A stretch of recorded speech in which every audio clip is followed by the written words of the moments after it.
Hello दोस्तों, आप सबका स्वागत है फ्यूचर कोचिंग सेंटर में।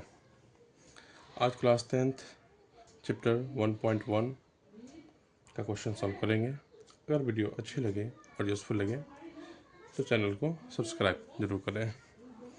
तो आज क्वेश्चन हमारा है कि निम्नलिखित संख्याओं का HCF ज्ञात करने के लिए यूक्लिड विभाजन एल्गोरिथ्म का प्रयोग करें।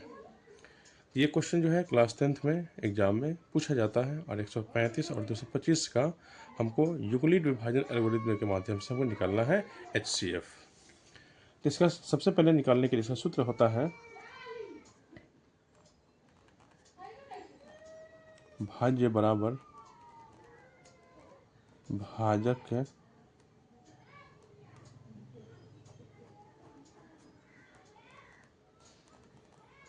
भाजक गुणे भागफल प्लस शेषफल।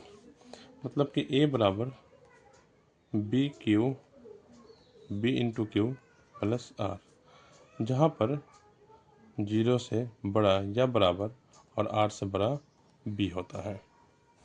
तो क्वेश्चन हमारा है यहाँ पर कि भाज्य जो है हमारा 225 है बराबर 135 जो है आपका भाजक है। तो इस क्वेश्चन को सॉल्व करने से पहले इसका रफ जरूरी है।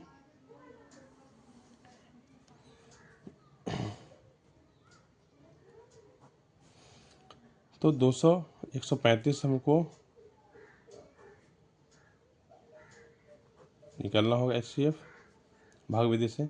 135 इकाई 135 0 9 ये कट गया। अब यहाँ पर 135 तो 190 इकाई 90 45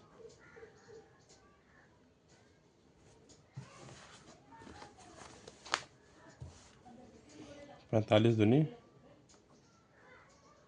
90। ठीक है, तो अब इसको हम लोग यहाँ पर अब यूक्लिड के माध्यम से हम लोग बनाएंगे।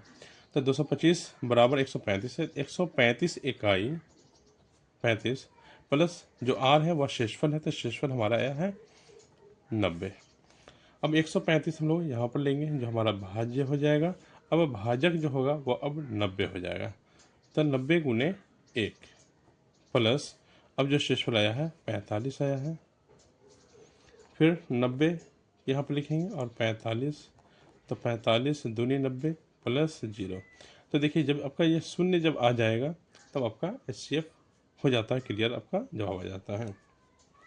तब लिखेंगे HCF 135 और 225 बराबर 45, ये आपका जवाब हो गया। अब इसी से रिलेटेड एक क्वेश्चन जो है आप सबके लिए भी है कि एक 867 और 255, एक और क्वेश्चन है 196 और 38,220।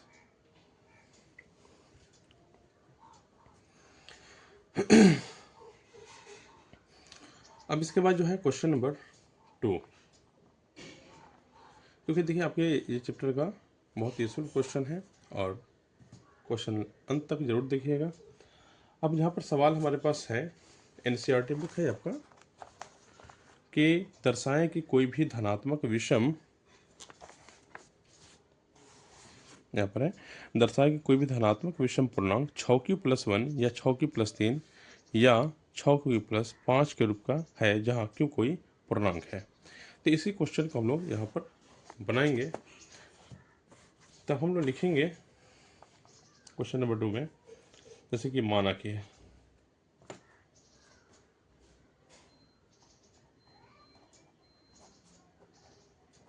माना कि A कोई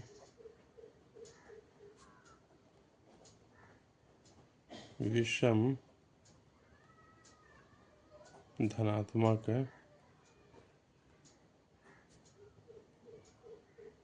पूर्णांक है जहाँ b बराबर 6 तथा r बराबर, देखिए जो b का मान 6 है, अब इनसे जो शेषफल होना चाहिए वो से छोटा होगा। तो 0 1 2 3 4 5, मतलब यहाँ तक कि हम वैल्यूएशन r का रख सकते हैं। अब इसके आगे हम लोग चलेंगे ये भी चलना किसके माध्यम से, तो यूक्लिड के हिसाब से ही चलना है। तो अब लिखेंगे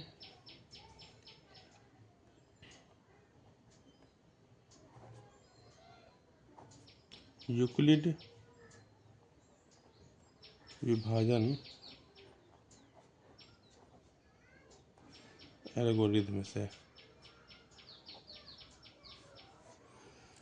क्या होता है, तो a बराबर बी क्यू प्लस आर, जहाँ पर 0 से बड़ा या बराबर और r से बड़ा b होता है। इसका मतलब हो जाता है बड़ा और बराबर, और इसका केवल मतलब होता है बड़ा। अब यहाँ पर स्टेप 1, अब यहाँ पर हम लोग किसका मान रखेंगे, r का मान हम लोग 0 रखेंगे। a बराबर b का मान कितना है जी, यहाँ पर 6 क्यू प्लस r का मान 0 आ गया। तो यहाँ पर देख लीजिए ये 6 क्यू क्या है जी, सम प्लस सम बराबर आपको ये होगा सम, क्योंकि 0 भी सम है, 6 क्यू का मान अगर कुछ भी रखा जाए, 1 रखेंगे तो 6 एकम 6, 2 रखेंगे तो 6 दूनी 12, 3 रखेंगे तो 6 3 18, मतलब क्या ये आपको सम संख्या ही होगा। तो सम प्लस सम बराबर सम होता है। अब स्टेप 2, जहाँ r का मान हम लोग 1 रखेंगे, फिर हम लोग a बराबर बी क्यू प्लस आर, अब फिर b कितना है जी आपको 6 क्यू प्लस आर का मान हम लोग 1 रखे हैं। तो ये आपको हो गया सम प्लस विषम बराबर होगा विषम, ठीक है। अब इसके बाद हम लोग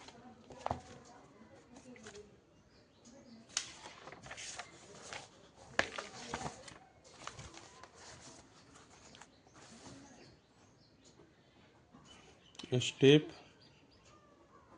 3 और r का मान 2 रखेंगे।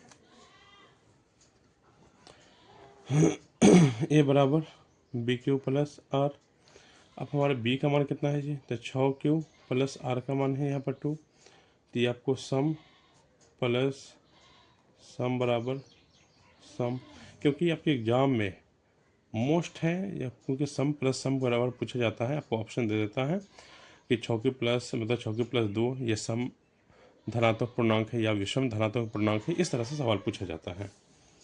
अब यहाँ पर स्टेप 4 और r बराबर 3, मतलब शेषफल हमने 3 लिया।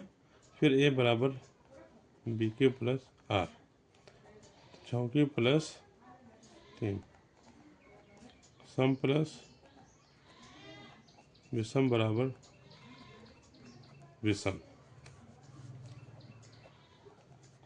स्टेप 5 और r का मान यहाँ पर 4, तो a बराबर b q plus r, 6 q plus r का मान यहाँ पर है 4, ये भी आपको सम है प्लस सम बराबर सम। स्टेप 6 और r का मान 5, a बराबर बी क्यू प्लस आर, तो 6 क्यू प्लस r का मान 5 है, तो सम प्लस विषम बराबर विषम। तो कहने का मतलब हमारा सवाल था कि 6 क्यू प्लस 1, देख लीजिए 6 क्यू प्लस 1, 6 क्यू प्लस 3 और 6 क्यू प्लस 5 के रूप का होता है जहाँ कोई पूर्णांक है। तो क्या हमारा इस रूप में हमको आया है कि नहीं, तो देखिए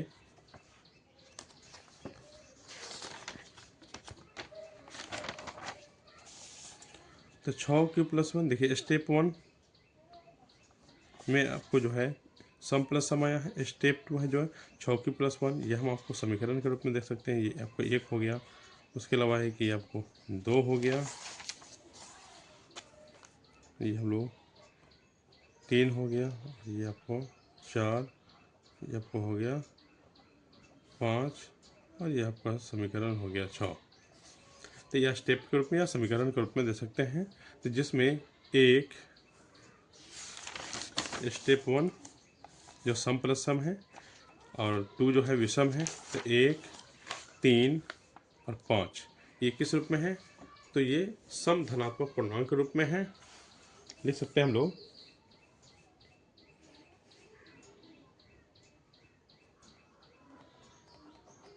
समीकरण 1, 3 तथा 5 सम धनात्मक